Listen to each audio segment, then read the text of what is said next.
ځکه حدیث مبارک کې راځي یو ځل نبی علیہ الصلوۃ والسلام دا سراغه صحابه کرام په مسجد نبوي کې ناشته یو بل سره خبرې اترې کولې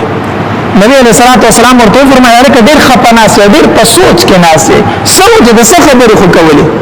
صحابه کرام ته فرمایل دا الله پاک پیغمبر موږ د قیامت متعلق بحث کا موږ د قیامت متعلق څه کا بحث کا نبی علیہ الصلوۃ والسلام ورته فرمایل ای زما صحابه کرام قیامت تر هغه پورې را نشي تر سوچ د الله علامات نه ښکار شي تر سوچ د الله خبرې نه ښکار شي کنه تر هغه پورې قیامت ناراضي نبی علیہ الصلوۃ والسلام فرمایل اول علامه د قیامت دخان دي څه شي دخان دا یو لګي دا به یو طرف ناروزي او په ټول دنیا باندې بخور شي د مشرق نواله تر مغرب پورې د دنیا د یو لګي ډکش لګي به د دې لګي اثر په مسلمانانو باندې دا وجدي د نزله او زکام وي څومره مسلمانان چې دي بسوي نزله او زکام به راشي سره او نور کافر چې څومره دي د دې بدنونو په دینه او پرسي منافقین کافرین چې دي د بدن رسشي او پرسي دي دینه دا د سلوي خرز د دې سلوي خرز بعد د دې شي ختم شي یو دا علامت دی د قیامت جن نبی علیہ الصلوۃ والسلام فرمایل دجال پلوږي په سورس کې داسې شي دجال دیم علامت د قیامت چې دجال دا ډیر ناکاره فتنه ده د دجال په مخ د زمکه چې څومره پیغمبران پیشي دي کنه هر یو پیغمبر خپل امت د دجال د فتنې نه خبر کړي دي او هر پیغمبر د خپل امت د پاره د دجال د فتنې نه پناه غوښتي ده الله زما امتیان د دجال په فتنه کې نه مبتلا کړي دا ډیره ناکاره فتنه ده الله څومره ناکاره فتنه ده چې څوک نه مني کنه نو مال به ختميږي بچي به ملکيږي خزه به ملکيږي مور او پلار به ملکيږي تمام خاندان به ختم شي تمام مال به ختم شي ارث به ختميږي او چې څوک د تابعداري کوي کنه په مال کې زیادت ته بچي به خپل کېږي زیاتېږي به خزه به سم شي دی به سم شي یعنی روز تر ورځې به د سکی ترقی کوي اسدي ته ټینګېدل آسان کار دی چې څنګه سره وځستانه منم هغه ختمي کې بالکل ذلیل کېږي او کوم سره چې تابعداري کوم هغه باندې دنیا متونو باراني الله دې زموږ په حال رحم وکړي دلته معمولی غونډه لیډر وې زله دا کوم اوره دا پلان کې پارټه وره دا خبره دې سره شې نشته ټول هغه بل څه کې نشي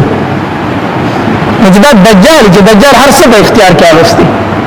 دا د نبی رسول الله سلام بدون خصوصي پناه وختله بل دیم علامت دابت الارض دا یو زناور دی عجیب شکل سره پیدا کیږي دا د توالد د تناسل سره نه پیدا کیږي یعنی د مور او پلار نه په حرم شریف کې به یو تیز زلزلہ راشي زلزلہ او الته کې صفا غونډه چې دا به اوښنی د دینه به راوځي د صفانه به راوځي او په تمام دنیا کې به ګرځي او د فاسق کافر مؤمن دا به پیژني خبرې ورسره کوي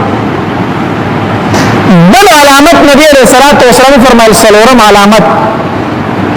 چې نور د مغرب لا نه راخته کنا تر هغه پر قیامت ناراضي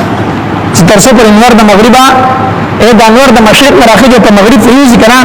سارکی کې باندې خلک د انتظار کوي یره نور نه راخیږي د څنګه چل تمام خلک به بار کروزي یو ځای به انتظار وکړي ګر چا پیر به ګر چې نور وای نه راخیږي نه صاحب نور پلک وای چې پلک وای نه چې وګوره د مغرب د طرف راختلې د مشرق د طرف باندې د مغرب د طرف راختلې بس لږ ساعت له وروخي بیا به واپس لاړ شي بیا به مشرق نه راخیږي بیا تر قیامت پورې خپل څنګه چې عادت واغ شان د مشرق نه راخیږي خو دې چې کله د مغرب نه روخت دا غینه بعد د توبې دروازه بند بس څوک چې کوم حالت په دغه حالت پاتې دارنګي پنځم علامت چې د عیسی علیه السلام نزول دی نبی علیه السلام فرمایي تر هغه پورې د قیامت نه راځي تر څو پورې چې عیسی علیه السلام نه راغلی عیسی علیه السلام نه راغلی دا زمون د مسلمانانو عقیده ده چې عیسی علیه السلام الله تبارک وتعالى ژوند اسمانونو ته پورته کړی او قرب قیامت په واپس راځي دنیا ته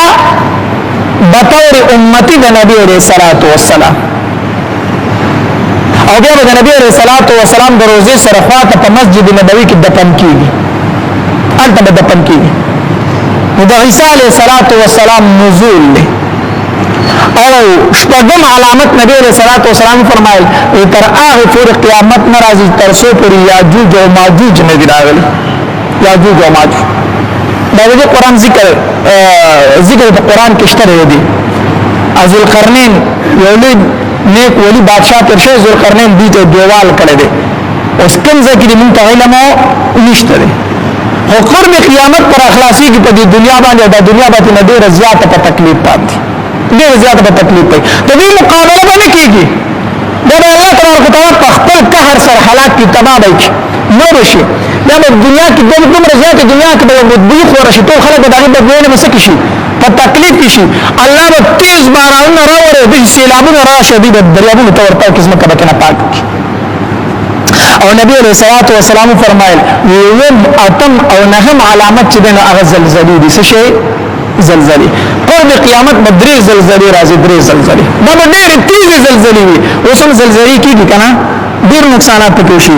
علماء لیکي قرب قیامت چې کوم زلزلې دي هغه دا زلزلې نه دي هغه د دې نن ډېر زیات نقصان ویني په دنیا به خور د لاندې شي دومره تیزی زلزلې چې دا انسان د دنیا زیات د خور د لاندې شي زمکه کې د ژوند ورخښ یو زلزلہ په مشرق کې وي یو زلزلہ په مغرب کې وي یو په جزیره العرب کې دا درې زلزلې راځي درې زلزلې الله دا زلزلہ چې وشي د قیامت د علامات او علامات ته د زمکه څنګه ورانی دي تاسو کته سکندو په حساب سره په زمکه ودرې دي چې زمکه تر اخلاصي ګرځي د الله د فنا راکړي او